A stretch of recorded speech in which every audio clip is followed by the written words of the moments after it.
Deus, quando Jesus contou aquela parábola, a última parábola de Mateus, que ele contou sobre os talentos, né? Aquela parábola, Mateus 25, capítulo 14, a partir do capítulo 14 até o capítulo 30, nós vamos ler, né? Ali Deus está lidando com servos, não são com leigos ou com... Como é que é a palavra? Vamos ver se vocês aqui estão afiados. Qual que é a palavra daquele que não é... que não seguia Jesus? Ímpio. Ímpio, é isso aí. Então, aqui Deus não está lidando com ímpio ou com gentio, Ele está lidando com servos, né? Nós vamos ler isso e vamos... Eu não sei quantos de vocês aqui, quantos aqui acreditaram até algum tempo na sua vida de que essa parábola de talentos aqui não fazia muito sentido para mim. Aliás, eu vou falar de mim, né? Não fazia muito sentido para mim. Não sei se em algum de vocês aqui, em algum momento, isso também fez bagunça no seu entendimento. Eu sei que no meu, até um tempo atrás, ele fazia uma certa bagunça, porque eu entendi o seguinte: se a minha salvação é pela graça de Jesus, e essa salvação foi resolvida de forma definitiva lá na cruz, então acabou, está certo, está garantido, está selado, sim ou não? É ou não é? De fato é. Só que o que eu faço ou deixo de fazer aqui pode interferir nesse trabalho de Jesus. Embora ele seja o pleno, completo, integral, perfeito, aceitável. Uma pergunta, queridos: o sacrifício de Jesus na cruz foi aceito pelo Pai, sim ou não? Sim. Quando a gente lê na Bíblia aqui, que Jesus ressuscitou naquele domingo, né? E apareceu para Maria Madalena ficou afoita: Senhor, ele falou: não toques em mim, porque eu ainda não fui glorificado. Naquele momento ele precisava ir para o Pai, apresentar o sacrifício dele, sim ou não? Sim. Pai, aqui, o meu sacrifício foi aceito? Foi, filho. Então ele voltou, falou com os apóstolos dele, né? Olha, preparem, porque eu vou mandar o meu Espírito. Quando eu for glorificado, haverá um derramamento de Espírito Santo aqui, e vocês farão coisas maiores do que eu. Sim, não foi? Não foi assim que aconteceu, queridos? Né? Me corrija se eu estiver. Se eu estiver enganado, viu, ancião? Mas, queridos, então nós vemos aqui que o sacrifício de Jesus, ele foi suficiente, ele foi completo, ele foi integral, né? Íntegro no sentido de integral, para poder garantir a minha e a sua salvação. Mas nós vamos ver aqui no livro de Mateus, no capítulo 20 e 25, vamos abrir as nossas Bíblias. Antes, porém, vamos pedir mais uma vez que Deus possa nos iluminar, queridos. Fechemos nossos olhos para falar com o nosso Deus. Querido Deus e Pai eterno, nosso Senhor da verdade, nós queremos mais uma vez, Senhor, de olhos fechados e alma dobrada à Tua face, queremos pedir e suplicar que o Teu Santo Espírito venha nos visitar, Pai, da forma como o Senhor quiser. Se o Seu Espírito, Senhor, vier nos visitar em forma de brisa, que seja uma brisa suave, mas que nos encha com o Teu Santo Espírito. Se o Teu Espírito vier como forma de brasa, que seja abrasadora, para poder queimar tudo que há de ruim em nós, e transformar-nos, purificar-nos, Senhor.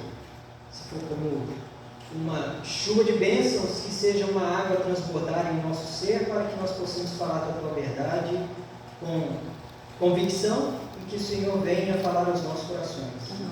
Pai querido, nós não somos dignos de abrir a Tua palavra, de sequer dirigir as nossas palavras aqui, mas te pedimos, Pai, suplicando que o Teu Santo Espírito possa falar conosco, Senhor. Amém.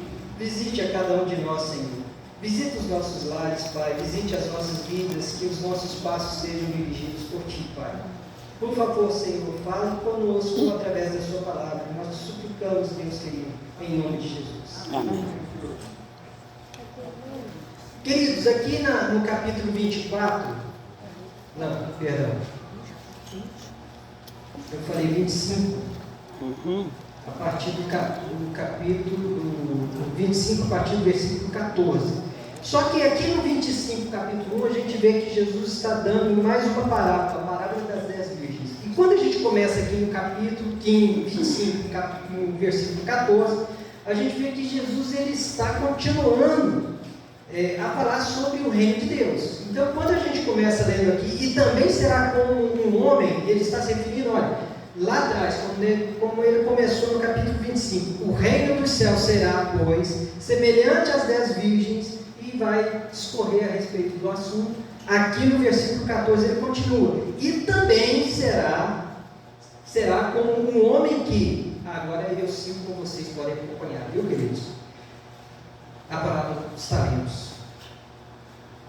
E também será como um homem que, ao sair de viagem, chamou seus servos e confiou-lhes os seus bens. Abro um parêntese aqui, como eu já falei. Aqui,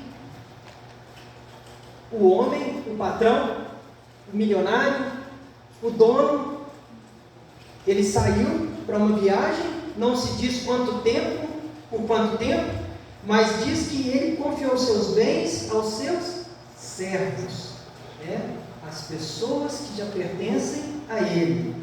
E continua aqui dizendo, a um deu 5 talentos, a outro 2, e a outro 1, e a cada um de acordo com a sua capacidade.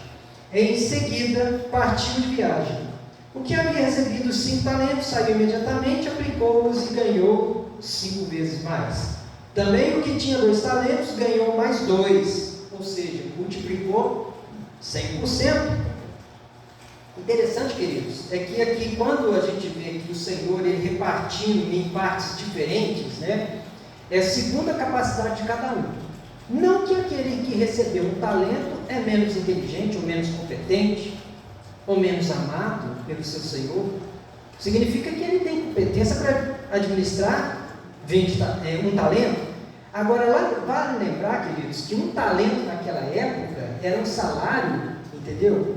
De 1 ano de um trabalhador. Um talento. Aí diz o seguinte, então me diga, é fácil você administrar um empregado seu por 1 ano, pagando um salário para ele?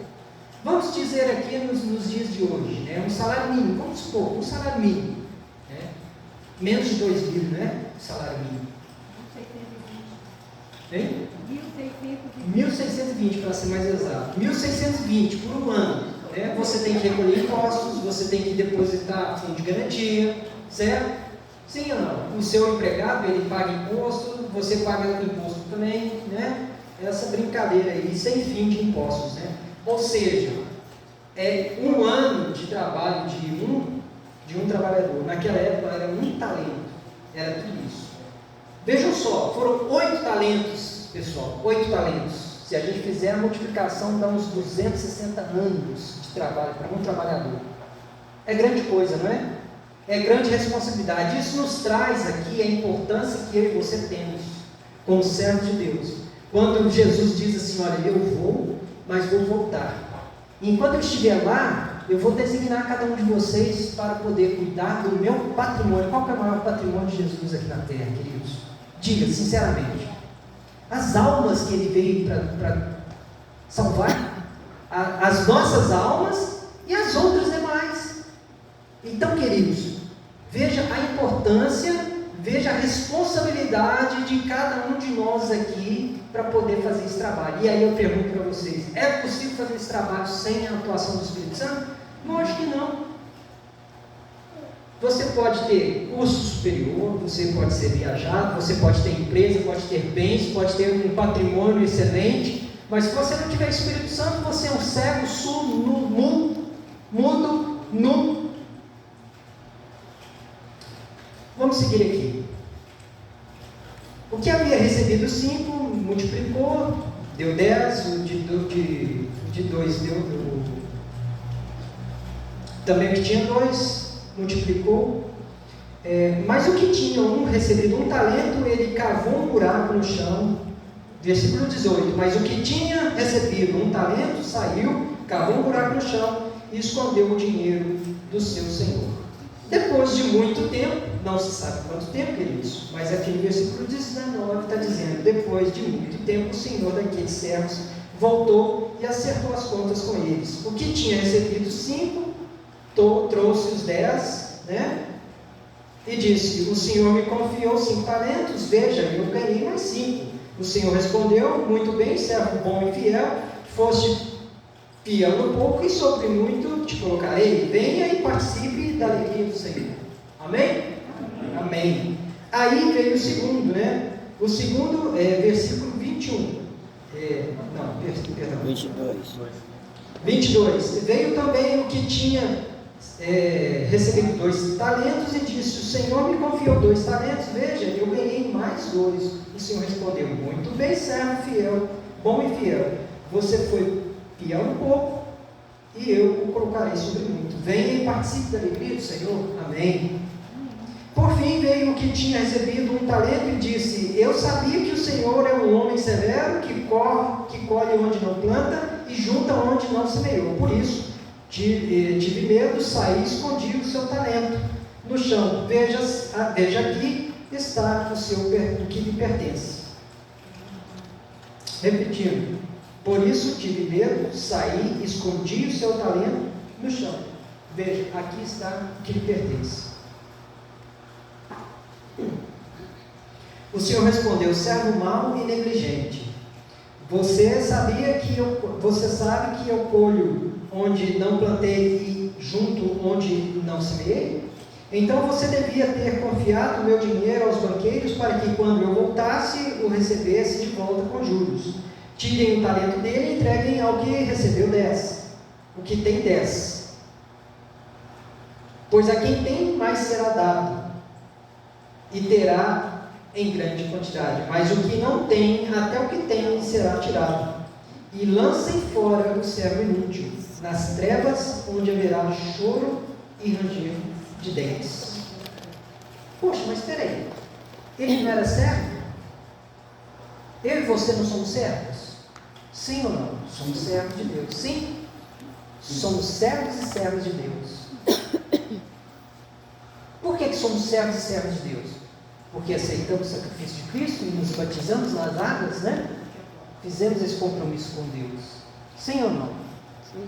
Mas a gente está vendo aqui que, mas espera aí, obra, não se trata de obra aqui, se trata de fidelidade, né? E a gente está falando de talentos. Talentos para quê?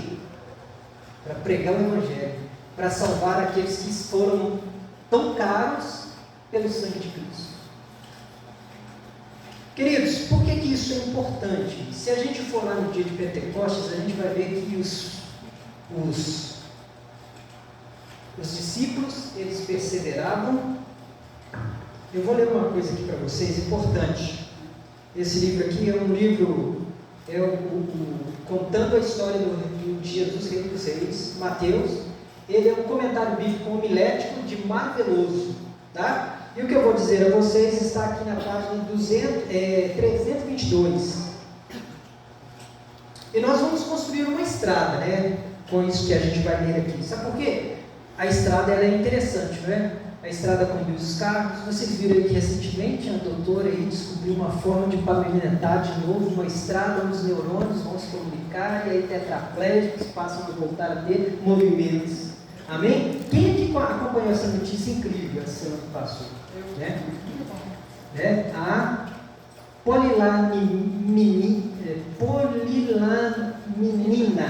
polilaminina nada mais é um conjunto de laminina. Polilaminina. Laminina é um átomo, né? É um átomo não, é uma molécula, né? Então o conjunto dessas moléculas, né, servem de esteio, né? Serve de estrada para que os neurônios possam se crescer e se expandir e se comunicarem, né? E o que eu vou falar com vocês aqui é tipo isso. A gente vai construir uma estrada rapidinho aqui, dizendo sobre talentos, né? Segundo Jesus, né, como a gente disse, né, naquela parábola, né, o reino do Senhor também, ele se parece com aquele Senhor que viajou e chamou seus servos antes de partir e concedeu-lhes os bens, dando a cada um certo número de talentos, o suficiente para pagar, o suficiente para que cada um cuidasse, né, dos seus talentos. A responsabilidade era clara, administrar o quê? Os bens do seu senhor, né? Confiou-lhes os talentos para que os administrassem e entregou-lhes aos servos conforme cada um a sua capacidade. Administrar bem o Senhor é uma tarefa muito especial. Está relacionada a uma missão, já que ela é a maior obra de Deus aqui na terra. Qual que é a missão? Salvar homens, né? E o uso dos talentos é eu e você, cada um de nós, nos colocar em condições para que o Espírito Santo possa trabalhar através de nós. Vou repetir. Qual que é a nossa função? Nos colocar em condições para que o Espírito Santo trabalhe através de nós. Antes de continuar aqui, eu gostaria de ler para vocês uma outra parte da Palavra de Deus, que está em Atos. Se nós pegarmos aqui Atos 2:1, nós vamos ver lá em Pentecostes, né?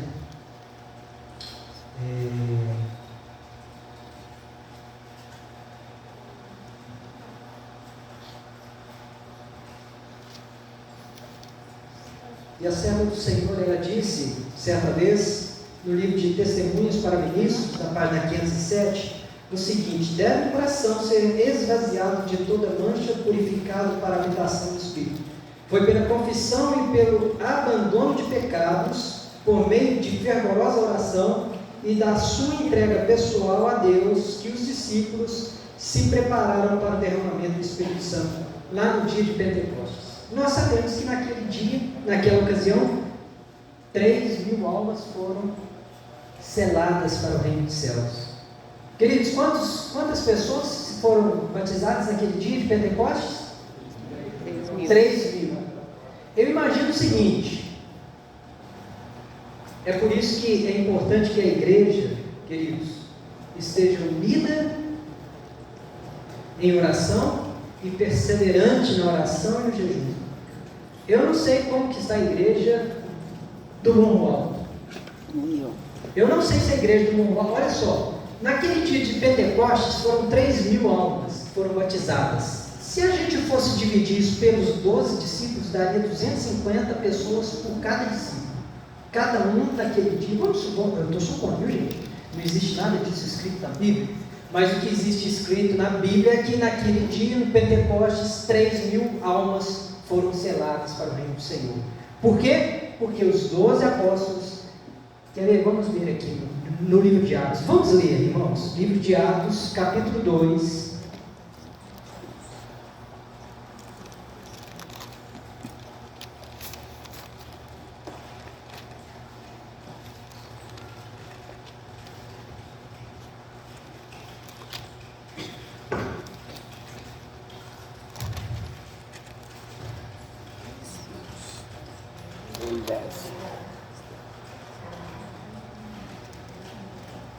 Conseguiram, querido?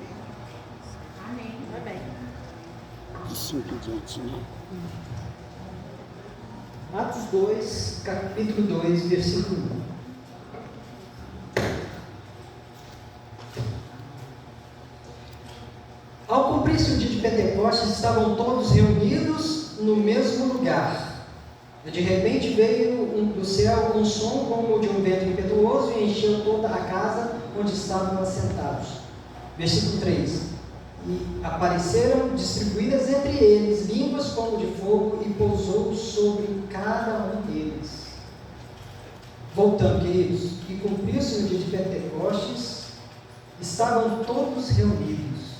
Todos reunidos. Se a gente avançar no versículo 42, no mesmo capítulo 2, 42, nós vemos aqui: e perseveravam na doutrina dos apóstolos e na comunhão, no partir do pão e nas orações. Olha aí, nós estamos trilhando aí um caminho que está nos mostrando uma forma de receber o Espírito Santo. Estavam primeiro reunidos, estavam perseverando na doutrina. Quando a gente fala sobre a palavra perseverar, a gente persevera quando? Em qual tempo? Num tempo de bonança? Num tempo de paz ou num tempo de perseguição? Quando as coisas são difíceis. Então, naquele que leva-nos a crer que na época que eles estavam perseverando na oração, no jejum, né, no partir do pão, a gente tem um cenário aqui onde os discípulos do Senhor estavam sob um ataque ferrenho, certo? As coisas não estavam fáceis para eles, assim como não estão fáceis para nós, né? Mas o que acontecia? Eles perseveravam na doutrina dos apóstolos e na comunhão, no partir do pão e nas orações. Mas eu quero dar mais um presente para vocês, versículo 6. Capítulo 6.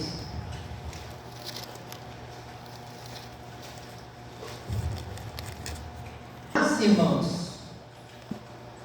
não precisava do 3, nós vamos pegar o 3 aqui. Mas, irmãos, escolhei dentre vós 7 homens de boa reputação, cheios do Espírito Santo de sabedoria, aos quais encarregaremos deste serviço. Presta atenção no versículo 4. E, quanto a nós, nos consagraremos à oração e ao ministério da palavra. Então estavam reunidos, eles estavam em união, perseverando em tempos difíceis e se consagrando para que o Espírito Santo pudesse tomar o seu ser, né? O seu todo. Como está você, meu irmão? Você ainda é aquela xícarazinha, aquele copo que está meio vazio, meio cheio, hein? Para que a gente possa se inundar desse Espírito, o meu eu tem que ser esvaziado, os meus conceitos têm que ser desprezados, a minha visão, a minha história de vida, o irmão está falando, mas ele não conhece a minha história de vida, ele não sabe como eu sofro no meu dia a dia, quanto que eu recebo por mês. Irmãos, estou dizendo em tempos difíceis para todos nós, seja você um empresário, seja você um empregado, seja rico, pobre, formado, analfabeto, alto, baixo, barrigudo, enfim. Aí eu termino dizendo aqui no capítulo 6, versículo 7, queridos, crescia, versículo 7, capítulo 6, 7, crescia a palavra de Deus, e em Jerusalém se multiplicava o número dos discípulos. Também muitíssimos sacerdotes obedeciam à lei. Queridos, vocês entenderam o recado aqui? Como que é importante e necessário que eu e você possamos estar aptos para receber o Espírito Santo, para fazer a obra do Senhor? De qualquer jeito não vai rolar. De qualquer forma não vai acontecer. Existe uma música do Fernando Iglesias que eu amo essa música. E ela fala o seguinte, né? Que o altar, nós não temos fogo no altar. Ai, querido, é terrível essa música. Ela é terrivelmente linda. É terrível porque ela demonstra uma realidade atual, entendeu? Mas ao mesmo tempo, olha só, queridos, a música diz o seguinte, que nós temos tudo em nossas mãos, tudo. Hoje, o povo de Deus tem a mensagem completa. A nossa mensagem não existe nenhuma sombra de dúvida na nossa mensagem. Existe, gente? Não. A igreja nasceu de um desapontamento ótimo, né? Muitos falam, porque é uma farsa, porque teve um desapontamento, está vendo? Eles desapontaram porque eles ficaram criando datas, né? Aí, ó, está vendo? Graças a Deus por isso, porque nós perseveramos no estudo, né? E descobrimos que, pera lá, então não foi a volta de Jesus, mas não deixou de ser algo grandioso que aconteceu no céu. Então a nossa mensagem tem alguma sombra de dúvidas? Não tem, não existe nada pequenininho ou grande que a gente possa tirar e falar, não é isso aqui, né? Desvincula da palavra de Deus, isso daqui torna uma farsa. Queridos, já tem que terminar, né? Já deu o nosso tempo, já acabou. Mas, queridos, eu queria terminar com vocês dizendo o seguinte. Eu estou fechando a minha Bíblia, podem fechar as suas também, a mensagem já está acabando, graças a Deus por isso, né? Mas eu antes queria ainda dizer uma última coisa. Naquele dia de Pentecostes, a Igreja de Deus, a Igreja Primitiva, batizou 3.000 homens. 3.000 homens. E seguiu aumentando, crescendo, pelo poder do Espírito Santo. Né? E nós fizemos aqui uma conta básica, uma conta banal. Vamos supor que esses 3.000 foram batizados pelos 12 apóstolos, daria 250 para cada um. Eu não sei se a igreja do Morro Alto batizou nesses últimos 5 anos. Não. Eu vou pegar leve. Eu não sei se a igreja do Morro Alto, nesses últimos 10 anos. Não, vou pegar mais leve. Eu não sei se a igreja do Morro Alto conseguiu batizar 250 almas nos últimos 30 anos. E eu digo para vocês, Planalto também não. Nem a igreja do Planalto. Talvez toda a igreja da RMBH inteira possa nos últimos 5 anos ter batizado 250 almas. Não sei. Esses dados eu não sei. Queridos, vocês estão entendendo o que eu estou colocando aqui, queridos? Eu não sei como que está a igreja do Morro Alto, mas eu peço a Deus em nome de Jesus que a igreja possa se unir em perseverança pelo derramamento do Espírito Santo. E cada um de nós, e eu falo por mim, pelo contrário, talvez eu seja o primeiro da fila que precisa disso, de me esvaziar do meu eu, né? Não sei quantos aqui sabem, mas eu estou indo, se Deus quiser, e Deus quer que eu vá para a África, vou ser um missionário na África, vou trocar o ar-condicionado daqui, essas cadeiras almofadadas, né, pelo chão grosso da África, um lugar onde não tem água potável, não tem luz, onde não tem ventilador, ar refrigerado, onde eu vou ter que ir a pé nas aldeias, sem o meu carro, deixando meu filho para trás, deixando os meus amados para trás, meus amigos, meus irmãos, pessoas que fazem parte da minha vida. Mas eu ainda assim, e até lá eu peço a Deus que Ele possa me esvaziar, me quebrar no meio, sabe? Ele vir como fogo e lamber. Eu sou um bombeiro, né?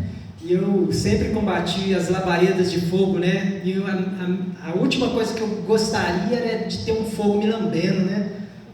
Por isso eu colocava roupão, esguichava água. Mas aqui, queridos, eu quero que Deus venha me lamber com o seu fogo abrasador. Amém. E consumir tudo que é ruim, tudo que é nocivo, tudo que está contaminado no meu ser, para que eu seja um vaso de bênçãos nas mãos dele. Amém. Que eu possa tirar o sapato e pisar na terra, sentir a areia entrando por entre os meus dedos e ir lá naquela tapeira onde está a pessoa faminta, tanto do alimento físico quanto do alimento espiritual, mas principalmente pelo espiritual. E eu quero dizer uma última coisa, queridos. Aquele último servo, ele foi negligente e por isso ele foi condenado. Queridos, eu posso ser condenado se eu negligenciar os talentos que Deus me deu para fazer a sua obra. Você tem cuidado dos seus talentos, querido? Você tem buscado a Deus? Ah, Senhor, eu não sei pregar. Senhor, mas me ensine então a pregar. Senhor, eu não sei dar estudos bíblicos. Nós sabemos que precisamos pregar a palavra de Deus. Não sabemos como. Então precisamos pedir a Deus, suplicar. Queridos, precisamos suplicar a Deus que Ele nos enche, que Ele derrama. Senhor, eu sou defeituoso, sou pequeno, mas por favor, Senhor, eu preciso do Seu Espírito Santo. E eu termino dizendo, queridos, e termino mesmo, aquele servo, ele foi condenado por ser mau e negligente. Mau no sentido de pecaminoso, culpado e indigno. Negligente não como alguém que faz as coisas mal feitas ou deixa de fazer, afinal de contas ele guardou e conseguiu devolver o bem que o seu patrão lhe confiou, sim ou não? Tanto é que o Senhor voltou e falou: está aqui, Senhor, o que te pertence eu cuidei. Ainda assim ele foi culpado, achado indigno. Negligente no sentido de preguiçoso, problemático, criador de conflitos e briguentos. A igreja não pode ser isso, queridos. Eu e você não podemos ser isso. Não podemos. Temos que abandonar, como eu estava falando na música do Fernando Iglesias, né, o pastor, né? Não temos fogo no altar, por quê? Porque nós insistimos em quebrar mandamentos, nós insistimos em cometer aqueles pecados, abandonar pecados. É por isso que a gente não tem um fogo, é por isso que a gente não tem um fogo do Evangelho abrasando a cada um de nós aqui, fazendo uma revolução na pregação do Evangelho. Por isso que Jesus ainda não voltou, porque o seu Evangelho ainda não foi pregado, porque eu e você estamos sendo, me perdoe, é com carinho e com amor, queridos, estamos sendo incompetentes nessa parte. É com carinho e com amor que eu digo a vocês, estamos sendo incompetentes nessa parte. Não sejamos negligentes, querido. Peguemos essas lições para que a gente possa cumprir a palavra do Senhor. E serão condenados no dia do julgamento aqueles que forem negligentes, preguiçosos, problemáticos e criadores de conflitos, briguentos. Que eu e você não cheguemos a dizer para o Senhor: olha, o Senhor colhe aonde não planta. O Senhor exige algo que o Senhor, não vamos debater com Deus. Ele não precisa de responder isso para nós. Nós é que precisamos responder a Ele. Alguém aqui gostaria de ser tomado pelo Espírito Santo? Levanta a mão. Agora, no seu dia a dia, no seu trabalho, no seu colégio, na sua casa, lembre-se que a missão que o Senhor nos atribuiu, Ele voltará um dia para tomar prova disso. Certo? Onde estão os meus preciosos filhos por quem eu dei a minha vida? Por quem eu sangrei naquele madeiro? É muita responsabilidade, irmãos. Que Deus nos abençoe a igreja do Alto, a igreja do Planalto, toda a nossa grande igreja, o mundo inteiro. Em nome de Jesus. Amém.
E a rotina desses nossos dias sair do céu normal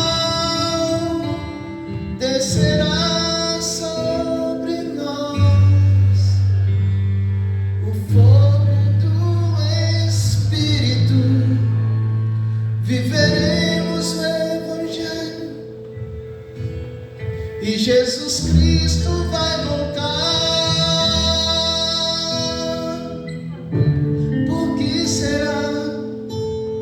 Que ainda não aconteceu. Por que razão não temos fogo a queimar? Pecados escondidos, uma fé adormecida, mandamentos que insistimos em quebrar.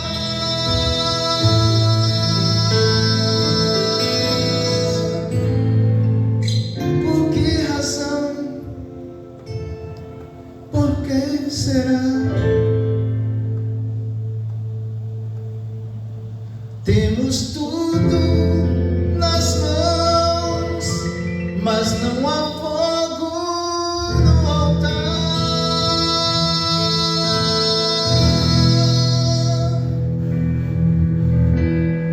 Mas quando o vento do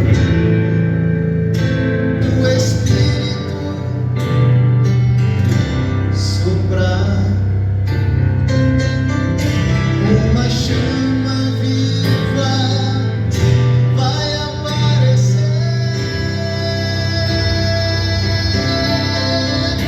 Nossos filhos e filhas irão profetizar.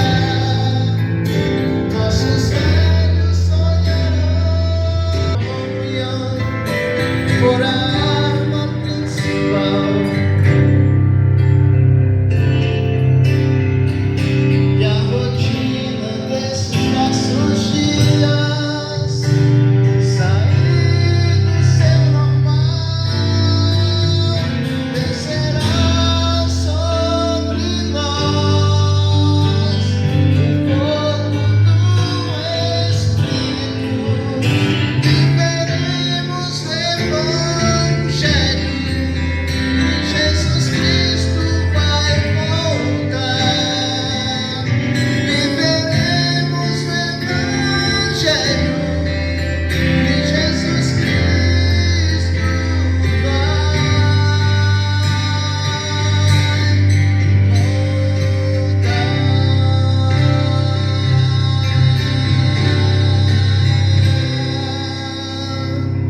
Amém.